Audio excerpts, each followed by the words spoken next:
जय हिंद, जय भारत।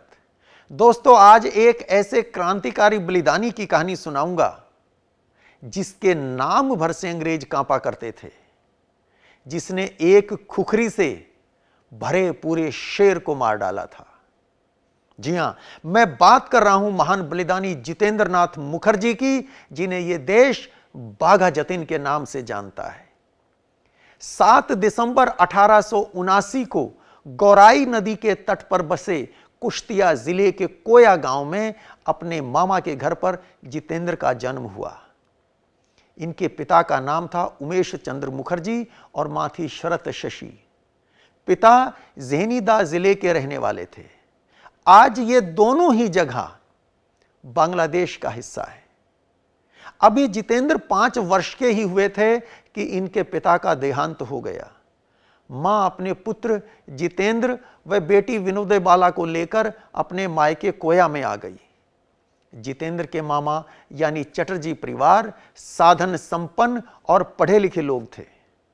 जितेंद्र की मां शरत शशि भी खूब पढ़ी लिखी महिला थी और अच्छी कवयित्री थी। मां अपने बेटे को बचपन से ही बहादुर बनाने के लिए दृढ़ संकल्प थी। एक बार जब 4 साल के जितेंद्र डरे हुए दौड़ते हुए मां के पास आए तो मां खाना पका रही थी। मां ने पूछा, क्या हुआ? बेटे ने उत्तर दिया, पीछे कुत्ता पड़ा था। मां ने चूल्हे से जलती हुई लकड़ी निकालकर बाल जितेंद्र के हाथों में देते हुए कहा, जाओ और कुत्ते को मारो। बच्चे ने वैसा ही किया। यही बालक बड़ा होकर शेर का शिकार करने वाला था। मां तैराकी भी खूब जानती थी। नन्हे जितेंद्र को लेकर गौराई नदी पर जाती, पानी में उतरकर बेटे की कमर से साड़ी का पल्लू बांध देती और फिर बच्चे को अपने सिर से ऊपर उठाती और पूरी ताकत से गहरे पानी में ज्यादा से ज्यादा दूर फेंक देती। बच्चा जान बचाने के लिए हाथ पांव चलाता और जब डूबने लगता तब मां खींच लेती। इस तरह जितेंद्र बहुत छोटी उम्र में ही तैरना भी सीख गए थे और गहरे पानी का डर भी जाता रहा था। जितेंद्र ने कुश्ती, तलवारबाजी, खुखरी चलाना, लाठी चलाना और घुड़सवारी में भी बचपन से ही महारत हासिल कर ली थी। प्राथमिक शिक्षा प्राप्त करने के बाद वर्ष 1893 में तरुण जितेंद्र को उनके मामा बसंत चटर्जी के पास कृष्णानगर भेज दिया गया, जहां उनका दाखिला Krishnanagar Anglo vernacular high school में करवा दिया गया। तभी एक दिन जब जितेंद्र एक स्टेशनरी की दुकान से नोटबुक खरीद रहे थे तो उन्हें बाहर सड़क पर शोर सुनाई दिया। बाहर निकलकर देखा तो एक बेकाबू घोड़ा बड़ी तेजी से भागा आ रहा था। लोग स्वयं को बचाने के लिए भाग रहे थे, पर एक नन्हा सा बालक सड़क के बीच खड़ा था। उसे किसी ने नहीं उठाया था। जितेंद्र दौड़कर बच्चे और घोड़े के बीच आ गए और जैसे ही घोड़ा उनके निकट पहुंचा तो ना केवल उसको पकड़ लिया बल्कि उछलकर उसके ऊपर बैठ गए और उसे काबू कर लिया। इस घटना के बाद जितेंद्र की बहादुरी के चर्चे दूर दूर तक होने लगे। धर्म और देश प्रेम का भाव भी बचपन से ही मां ने जितेंद्र के हृदय में जगा दिया था। छात्र जीवन में खेले नाटकों में जितेंद्र ने हनुमान, प्रहलाद, ध्रुव, हरिश्चंद्र और महाराणा प्रताप के चरित्र जिए थे। स्कूल की शिक्षा पूरी करके जितेंद्र आगे की पढ़ाई के लिए कलकत्ता गए, जहां 275 अपर चितपुर रोड पर इनके दूसरे मामा डॉक्टर हेमंत कुमार रहते थे। बड़ी बहन विनोदे बाला का बाल विवाह हुआ था और बचपन में ही पति की मृत्यु भी हो गई थी। लेकिन इनका परिवार प्रोग्रेसिव विचारों का था। विनोदे बाला को भी पढ़ने के लिए कलकत्ता भेज दिया गया। कलकत्ता पहुंचकर जितेंद्र की भेंट स्वामी विवेकानंद से हुई। दोनों एक दूसरे से बहुत प्रभावित हुए थे। अंग्रेजों के एजुकेशन सिस्टम से निराश जितेंद्र ने फाइनल ईयर एग्जाम से ठीक पहले कलकत्ता सेंट्रल कॉलेज को छोड़ दिया। वर्ष 1900 में इंदु बाला से इनकी शादी हुई। दोनों के 3 पुत्र और 1 पुत्री पैदा हुए। वर्ष 1902 में क्रांतिकारी संस्था अनुशीलन समिति की स्थापना हुई। जितेंद्र इससे जुड़ गए। इसी समय उनका संपर्क अरविंद घोष से भी हुआ।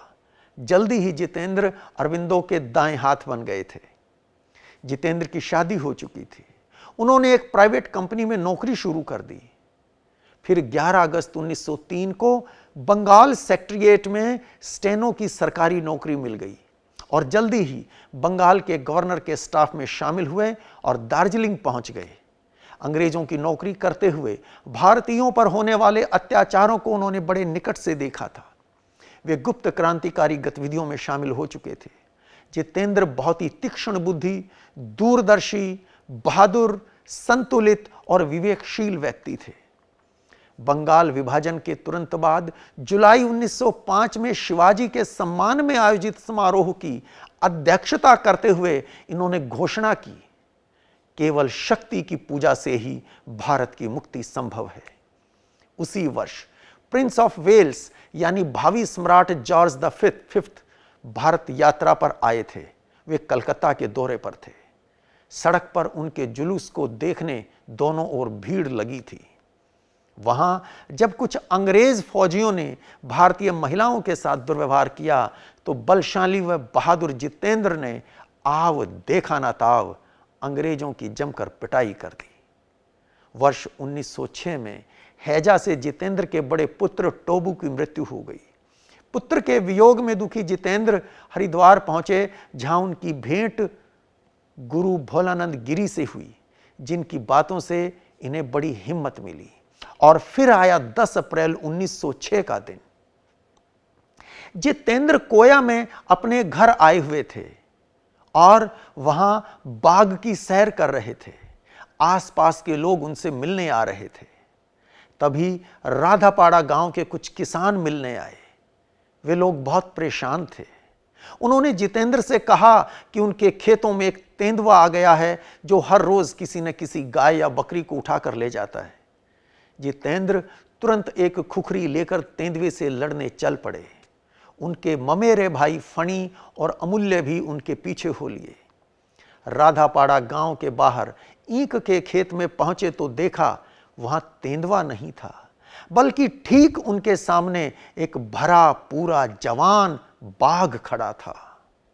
बाघ तुरंत जितेंद्र के भाई की ओर लपका। जितेंद्र ने भाई को एक और धकेला और खुद शेर से भिड़ गए। शेर को ललकारते हुए जितेंद्र ने कहा, आओ हिम्मत है तो।